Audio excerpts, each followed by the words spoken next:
What was that? BMW. Yes, BMW, but 5 Series BMW in Okay. coupe form. Is that what it was? I don't know if I've ever seen one of those before. Beautiful colour. Yeah, I know, wasn't it? It's unusual to see such a car here. Welcome back, everyone. It's Thursday today, and the video will actually come out in about 5 hours' time, I think, as long as we can get it finished. Because the past 2 days we've been non-stop packing the Libertation tool rolls, sending them all over the world: New Zealand, Australia, USA, France, Italy, Norway, and other places in between. And getting to grips with the international shipping took me around about 10 hours, so hopefully everything is good. They're all shipped off now. I think the Highlands is all sold out, but we've still got some of the Kalima left because we've still got material for that. Today what I'm going to do, 2 things. One, show you my favourite gear.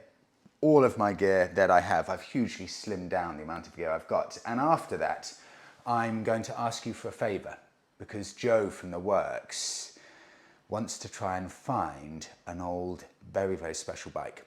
We'll start, and let me start with this actually, a little update, because we've just got visas for India. So we've been getting a few ideas of where to go. £25 each for a visa, took a day to arrive, and now I think this evening we'll book tickets. And I'm hoping we may head off in about 6 or 7 days' time. Everything will be last minute. So you'll see a lot more of that coming up. Maybe we'll go for 2 to 3 weeks. I'm going to start bottom to top. Favourite gear. My favourite 2 riding boots. I remember this must have been it's probably 3 years ago. I did a little video saying my favourite biking boots.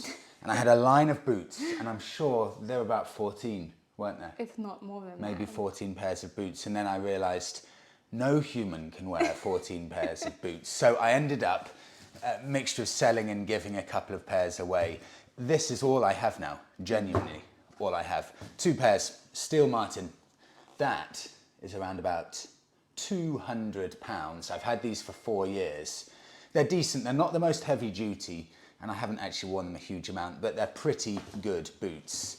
But this is my new top pair of boots. I can see that. Very dirty. They're filthy. I've had them, they're relatively new. I've had them about 8 months, and I think I must have covered about 12, maybe 10,000 miles, maybe 9,000 miles in them. I've done a huge amount of mileage. They're only £130 at the moment.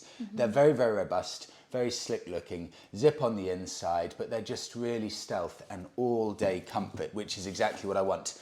Comfort and looks that don't look like biking boots. So that's my pick, because they're the ones I wear for every ride. Jeans. You all know that I've been wearing hood jeans for a while, and in reality that's what takes up 80% of my rides, wearing hood jeans, because they are my favourite jeans that I've tried. The reason being, I'll put them this side, they're so stealth.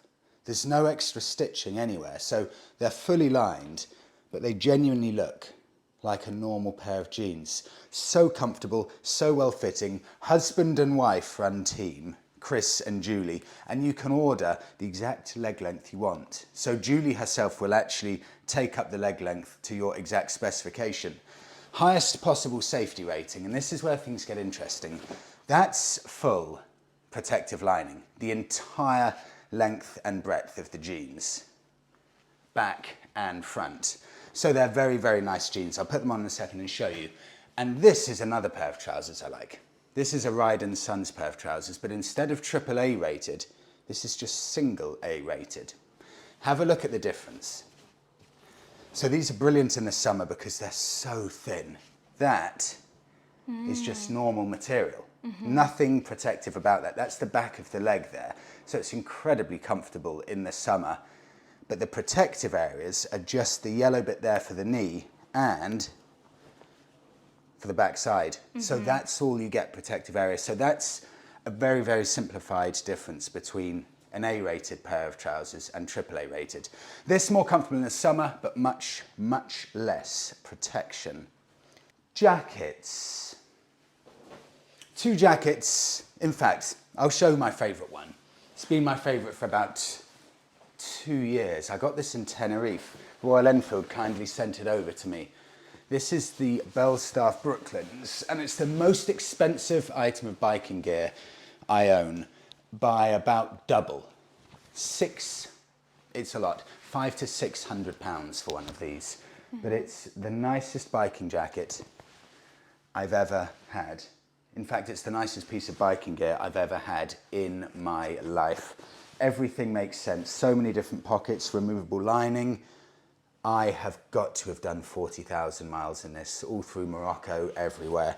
It's a glorious, glorious jacket. Size medium, which for me is perfect. Don't size up for these because they come up even very slightly bigger, but just the style. And, I didn't realise this, Belstaff's 100-year anniversary this year. 1924 they started. The best jacket I've ever seen. Next, Triumph Beck 2 jacket. This is £350, so relatively affordable. Much, much more heavy duty than the Belstaff jacket, much more winter focused, but again, beautiful waxed cotton, and I've seen it for sale, £200. And that turns it into a phenomenally good deal. Again, removable lining, beautiful checkered pattern on the inside, loads of pockets, and it feels like it weighs about 6 kilos. It's insanely heavy duty, and it's so well set up for the winter. If you look in there, it's got these little elasticated jumper ends at the bottom so you don't get any wind chill at all. This is a seriously good winter jacket, and you almost don't need any thermals with it because it's that warm. The biggest revelation, winter riding, discovered probably 3 months ago. This is so simple. You don't need to buy an expensive wardrobe to ride in the winter. I've never had such a single important revelation for biking gear. I said this 3 months ago, and I've said it a few times since. Uniqlo thermals, -20 rated. Top and bottoms, exactly the same material, £25 each. And have a look at that lining. It's extra thick lining. £50. Top and bottom, easily fits under anything, it's so slimline, and it transforms winter riding. I've never had anything that transforms winter riding like that. It's made winter riding a joy. Gloves. Throttlesnake. I've had these for 4 years, but I'll be completely honest, I'm on to about my 4th pair because I keep losing them. But it's the only item of clothing that if I lose it, I don't even bother looking anywhere else. I just go straight back and buy another pair because they are the most beautiful biking gloves I've ever seen. They're also the least protective biking gloves I've ever seen. There's no extra armour here. And if they do bring in laws to have CE certification for biking gloves, goodbye. Because there's no way these are going to pass, but they look so good. I don't know, they look a bit like marigolds. Oh my God, I don't know why you say... You just ruin the vibe every time you say that. And with that, I've got 2 more pairs. Coarse gloves. These, so they're £70. These are no more than, I think, £40. About £40, £50. You can go and check. They're coarse touring gloves. They're such good winter gloves that I don't have to usually add any extra thermal gloves or over gloves on top of them. They are brilliant. I've ridden in 4 or 5 degrees and they're perfect. Very good value pair of gloves. And if things get really tough, especially with my Throttlesnakes, just a pair of £30 over mittens, 100% waterproof and importantly, pretty much 100% windproof. Chuck those over my Throttlesnakes and I'm laughing. I'll do 2 more things I want to do. Helmets and Under Armour. I'll do helmets first. French company, Exklusive. You know, it's funny, when I was at my peak of having the most amount of gear, it was so selfish. I must have had 14 pairs of boots and very possibly 10 helmets, maybe 10 helmets. I now have 2 helmets. This is one of the first helmets I ever got French company called Exklusive, Rage Shiny Black. Again, in this helmet, I've probably done close to 180,000 miles because it's what I wear all the time. Lovely lining with my gaffer tape there. Why? This is because it looks lovely when helmets have this mesh, but all that happens when you're on the motorways, your mouth gets covered in black. So you get somewhere, smile to say hello, and your teeth are black, your lips are just covered in road grit. So that's why I've got gaffer tape. But this is completely removable. The whole thing, the head bit, the cheek bits, chuck them in the washing machine, 40 degrees with normal clothes. I've done it about 40 times and it washes perfectly. The shell is quite weak, so it chips easily, but that's 4 years and about 80,000 miles, and it's the most comfy helmet I've ever had, and that's why I've got rid of everything else, because I realised that was all I was wearing. Open face helmet, again, I've probably had about 7 open face helmets because I went on a quest to find the best looking open face helmet. And I tried so many helmets and I constantly wondered, why do they all look like a mushroom?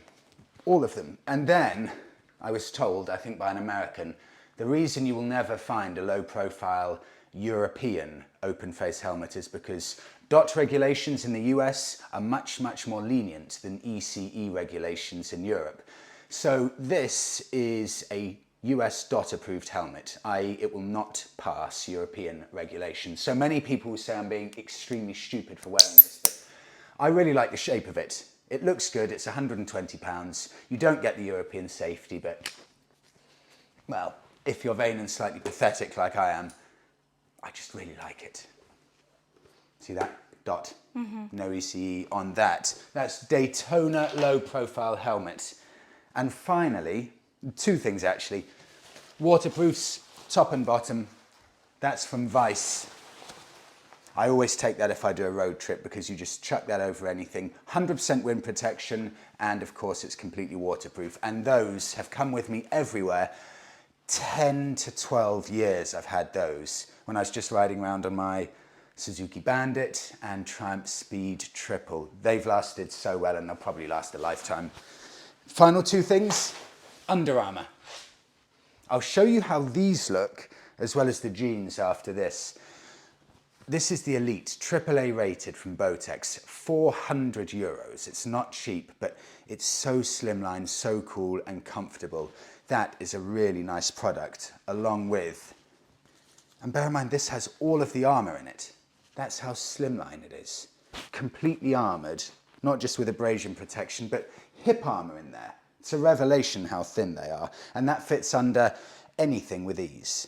Her jeans, K7, these are the easy fit ones. You can either get the SK11 slim fit or these ones, which are just a bit baggier throughout the leg, and they stay wide at the bottom of the leg, so easy to cover the top of your boots, which I really like, which is such a nice, elegant fitting pair of jeans. 26 years they've been going. If you're a bigger lady or gentleman, go for the K7 because they'll be a much better fit for you. If you're on the slimmer side, then the SK11s will be a very nice fit. So they really do have something for everyone with the 2 cuts. And the Ride & Sons Rally Cargo Pants. These are on sale, 70 to 80 pounds at the moment from Ride & Sons. And again, they're as comfortable as non-biking trousers. Nice loose fit everywhere. I really rate them, and that is superb value for such a pair of trousers. And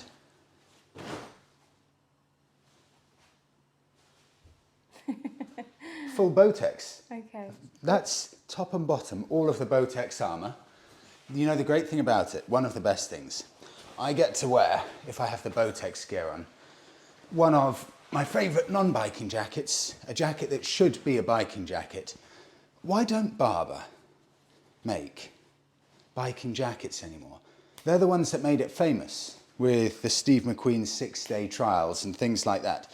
But with Bowtex, I can wear my Barbour International jacket with the armour underneath it. And that's a really big selling point for me. You get to wear the jackets that you like. Turns it into biking jackets in essence. And that is genuinely, you can't see it because it's under there, but that's the Bowtex trousers underneath. You can see how slim fit is. slim fit they are. This is just a normal pair of trousers that I happen to be wearing, and they fit so well underneath it. It's incredible how slim this Under Armour's got. I must have, talking about slimmed down my biking gear selection by about 80% or something. And it feels nice. Minimalism. Okay, now we're going to go grab a coffee. I would like to show you all some pictures and give you a little story. I'll also give you a warning. I got that. That's from Revolut today. That is a random person that's tried opening a Revolut bank account registered to this house. Do you know the funny thing about that? About 3 months ago, maybe 5 months ago, I tried opening a Revolut account. I didn't ask for an overdraft or a loan or anything. I just wanted to open a bank account. They said, Freddie, we're going to have a phone interview with you to make sure you meet our guidelines to get a bank account. I said, that's fine. Had 2 phone interviews just to open a bank account. They said at the end, sorry, Freddie, you don't meet our criteria to have a bank account. But it's okay because this person, Frank Ahanon, he meets all of the standards to open a Revolut bank account from my address. So it's good procedures they go through at Revolut. Good to know.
Here's where I'm going to kindly ask for your assistance. If anyone knows anything, I would love to help out with this. Joe from The Works, YouTube channel here, who's currently working on my Bonneville to get it back on the road. He's asked if I can help out. You may remember the CCM in his video when I came over to see the Bonneville updates. That's a bike he built, in essence, in tribute to his dad's old motorbike. It really is a Frankenstein of bikes. It's a bit of Triumph, a bit of CCM, a bit of BSA. As I'm talking, I'm going to put up the pics of the bike that Joe wants to source. He wants to hunt down. He wants to see if he can find his dad's old original bike from the 70s. Pictures up of that exact bike as I discuss this. I'll also put all of the writing in the written description below. This is such an interesting insight to try and find not only Joe's dad's bike, but the fall of one of the biggest British biking brand, what it was actually like in those final few days. Take a listen to this. The story goes, when BSA closed the Armoury Road factory and went into administration in the summer of 1973, all of the assets were liquidated. A number of motorcycle spares dealers were invited to the factory where everything was brown tagged, and it was a literal pick what you want and pay at the gate affair.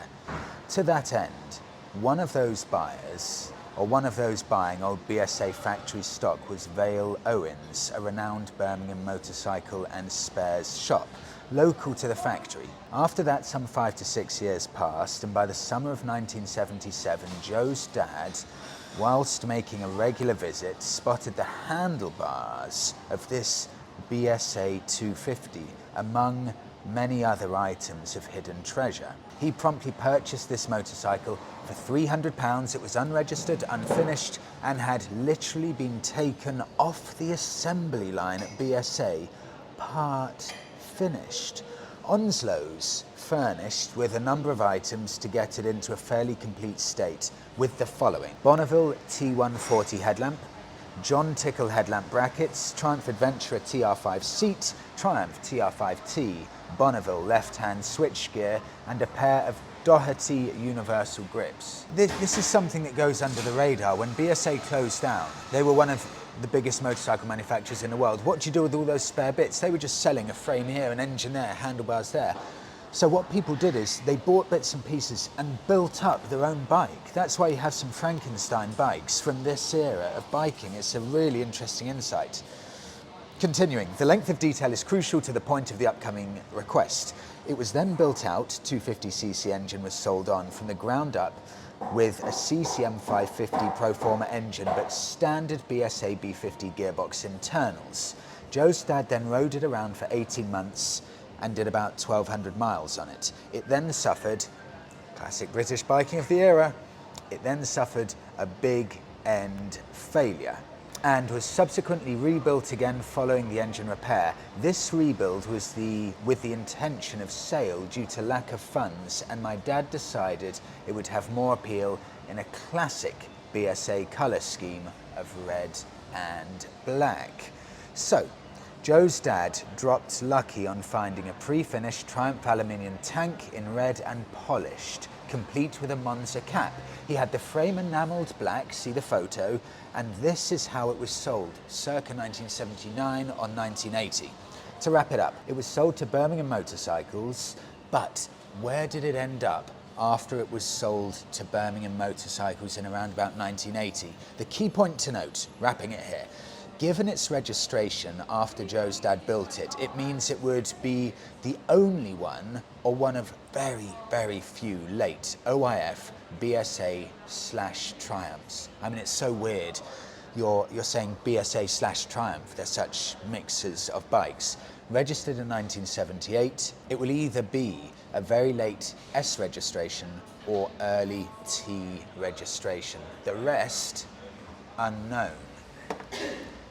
I'd love to wrap this story up. If anyone knows anything, please get in touch. You can send an email here or just leave a message in the comments if you know anything at all. Is it like finding a needle in a haystack?